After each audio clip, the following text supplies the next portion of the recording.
E aí, galerinha, tudo bom? Tô de volta e a gente continua aí falando a respeito do Espírito Santo de Deus, esse maravilhoso consolador que veio para nos ensinar e transbordar sobre as nossas vidas aí. E hoje eu queria falar sobre reconhecer a voz de Deus, a importância de reconhecer a voz de Deus para que se tenha verdadeiramente esse contato com o Espírito Santo de Deus. Entender quem é Deus e quando ele fala com você, sabe? Como Abraão, mais uma vez, quando Deus o chamou e pediu o seu filho Isaque, Abraão reconheceu a voz de Deus, ele sabia que era Deus que estava falando com ele e ele foi para entregar o seu filho Isaque ali em sacrifício, mas com a certeza de que ele voltaria com Isaque nos braços, porque Deus havia prometido para ele. Então Abraão, ele não questionou o Senhor, porque ele escutou a voz do Senhor, ele entendeu a voz do Senhor, reconheceu a voz do Senhor e foi ali com todo o amor para fazer o que Deus havia lhe ordenado.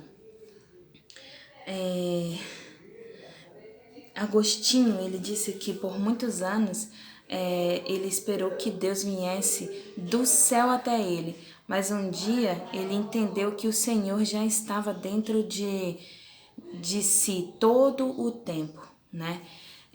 Isso é uma frase até de um livro de Benihim, né? Que é um texto do livro de Benihim que fala exatamente sobre isso, que Agostinho ele esperava que Deus viesse do céu para falar com ele. E aí ele, depois de um tempo, ele percebeu que na verdade Deus já estava dentro dele. Reconhecer a voz de Deus é exatamente entender, né, onde ele está, que ele está dentro de cada um de nós. Tem até uma historinha, né, uma parábola que fala um pouco sobre isso, que houve um naufrágio, não, houve um tsunami, né, alguma coisa parecida, e aí destruíram as casas e as pessoas começou a alagar tudo e as pessoas iam subindo até o telhado de suas casas. E aí um homem muito temente a Deus começou a dizer assim: Senhor, vem me salvar, Senhor, vem me salvar. E aí passou um pescador com um barquinho e falou assim: vamos comigo que eu te levo. E ele disse: não, eu estou esperando Deus vir me salvar. E aí passou os bombeiros, né, fazendo os resgates, e ele disse: não, eu estou esperando Deus vir me salvar. E aí passou um helicóptero e falou: vamos, e ele disse: não, eu estou esperando Deus vir me salvar. E aí ele morre, né, na história. E aí ele chega lá no céu e fala: ô Senhor, o Senhor não veio me salvar. Ele fala assim: meu filho, mas eu mandei o pescador, eu mandei o bombeiro, eu mandei o helicóptero, o que mais você queria de mim? Aquele homem queria que Deus fosse lá, entregasse a mão assim, pegasse ele e levasse. A gente não reconhece a voz de Deus, né? A gente acha que Deus tem que agir do jeito que a gente quer que Ele haja. E Ele age da maneira que Ele acha melhor agir, porque tudo que Ele faz é para o nosso melhor, para o nosso bem, né? Elias entendia muito bem isso, né?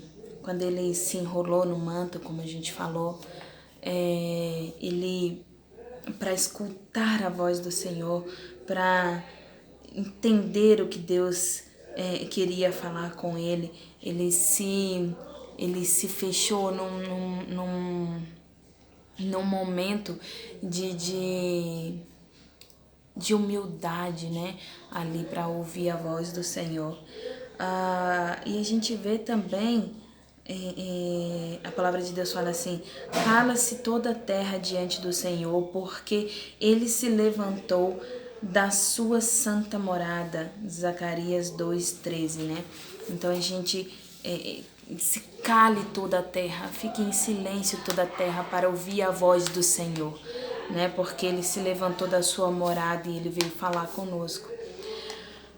Quando a gente se mantém em silêncio, o que acontece? As distrações começam a aparecer nos nossos corações, nas nossas vidas. Você já percebeu? Às vezes a gente começa... Eu falo isso muito pra Deus, assim. Eu tenho uma dificuldade muito grande de orar no silêncio do meu quarto, no silêncio das coisas, porque a minha cabeça começa a maquinar coisa, eu começo a imaginar um monte de coisa que eu tenho para fazer, que eu tenho que organizar isso, que eu tenho que organizar aquilo, eu preciso fazer esse roteiro, eu preciso fazer isso, preciso fazer aquilo. E aí quando eu vejo, eu parei de orar e tô na minha cabeça ali repassando coisas que eu preciso fazer. Geralmente, quando a gente fica no silêncio para conversar com Deus, essas distrações começam a aparecer no nosso coração, na nossa mente, para nos distrair da presença do Senhor. Uma forma que me ajuda muito a permanecer na oração, permanecer no contato com o Senhor, é orar em voz alta. Eu fico no meu quarto falando com Deus em voz alta para que eu escute a minha voz e não me distraia com os meus pensamentos. Mas existem outras maneiras, né? Essas distrações, elas vêm como um córregozinho de águas, né? Ele vem bem devagarinho. Quando você vê, você já tá fazendo outra coisa ao invés de você tá ali concentrado na presença do Senhor. E a oração é o que nos faz reconhecer a voz de Deus verdadeiramente. E é por isso que o diabo tenta nos interferir nas nossas orações. Ele tenta colocar coisas para que a gente não tenha atenção ao que a gente está fazendo, que a gente não busque verdadeiramente ao Senhor ali no silêncio do nosso quarto e a gente não reconheça a voz do Senhor e não tenha essa intimidade com o Espírito Santo de Deus. E é importante a gente vencer essas tentações, a gente vencer esses pensamentos que vêm à nossa mente. Quando a gente ora, quando a gente conversa com Deus, a gente começa a ter a amizade com Ele. Como quando a gente conversa com um amigo. Você conhece alguém, você conversa com essa pessoa, você não tem a menor intimidade com ela. Você passa a ter intimidade porque você começa a entender quem ela é, o que ela faz, o que ela gosta, o que ela não gosta. E aí, com o tempo, o olhar dessa pessoa já te diz muita coisa. Então é a mesma coisa com Deus. Quando você começa a conversar com Ele, quando você começa a falar com Ele, aí você vai conhecendo, sabendo quem Ele é, o que Ele faz e como Ele age na sua vida. E isso vai transbordando em você todos os dias e aí você começa a entender Deus só no olhar que Ele faz para você ou no silêncio dele. Isso é estar na presença de Deus verdadeiramente. Quando a gente está agindo de acordo com a vontade de Deus, Ele flui através da gente. Ele flui através da gente quando a gente age de acordo com a vontade dele, né? Então, como, por exemplo, na situação de Jesus Cristo estava sempre agindo conforme a vontade de Deus e ele veio como um homem. Jesus Cristo não veio como Deus e ele estava ali agindo, né, de acordo com a vontade de Deus o tempo todo e Deus estava fluindo na vida dele o tempo todo. E ele teve momentos onde ele passou por dores, ele passou por aflições, momentos que eu falo muito porque é muito parecido com o que eu sinto hoje no meu coração, como a questão de João Batista, o primo dele, que ele não ressuscitou. Desculpa. Mas o amigo dele, Lázaro, ele ressuscitou. E ele diz, ele ressuscita Lázaro porque é a propósito de Deus na vida, né, dele quando ele ressuscitasse Lázaro, para que Deus fosse glorificado nele naquele momento. Mas não havia propósito mais na vida de João Batista, porque João Batista já havia cumprido tudo que Deus havia mandado ele fazer. Então é exatamente por isso que ele não ressuscita, não faz reviver João Batista.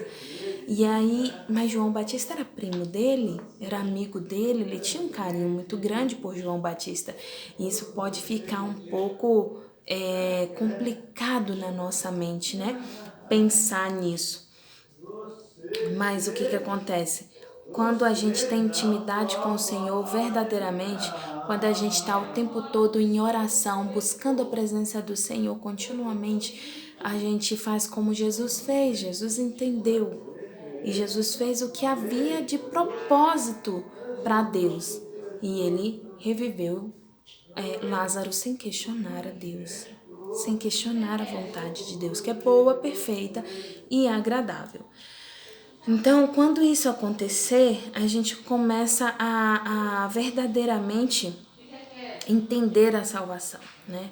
A gente consegue entender o que Deus tem para nossa vida e o que Ele pretende na nossa vida, qual é o verdadeiro propósito dele, que é a salvação, que é a vida eterna. E aí o Espírito Santo de Deus, ele escuta as nossas orações e ele dirige as nossas orações para que sejam orações que nos tragam comunhão verdadeira com o Senhor, né? E aí a gente consegue abrir os ouvidos para verdadeiramente estar atento à voz do Senhor e ser transformado por Ele. Esteja aberto para ouvir a voz do Espírito Santo. Esteja aberto para ouvir a voz do Espírito Santo de Deus. É isso que eu queria falar com vocês hoje. Beijo.